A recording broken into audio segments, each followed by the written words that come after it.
Viral, tangis wanita batal menikah H1 bulan acara, 8 tahun pacaran 3 tahun tunangan.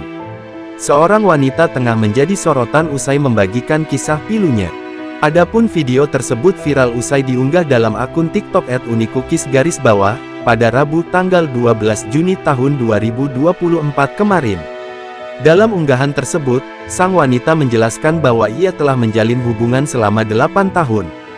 Hubungan tersebut sempat akan dibawa ke jenjang yang lebih serius usai sang kekasih melamarnya pada 3 tahun lalu. Namun sayang, hubungan tersebut harus kandas H1 bulan sebelum rencana pernikahan mereka. Tampak, wanita tersebut tak mampu membendung air matanya ketika mendapati fakta pahit tersebut. Di sampingnya tampak temannya berusaha menenangkan wanita berhijab itu. Dalam postingan yang lain, wanita tersebut mengaku bersyukur memiliki rekan kerja yang senantiasa menghiburnya ketika tengah bersedih. Sementara itu, tak dijelaskan pasti alasan mantan kekasihnya itu memutuskan untuk mengakhiri hubungan yang telah berjalan selama 8 tahun itu.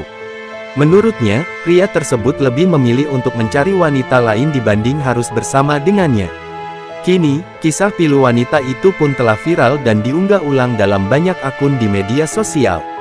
Warganet yang menyaksikan video itu pun ramai memberikan doa dan dukungan kepadanya. Hingga saat video ini dibuat, unggahan tersebut telah disaksikan sebanyak 5 juta kali dan disukai oleh 400.000 pengguna TikTok.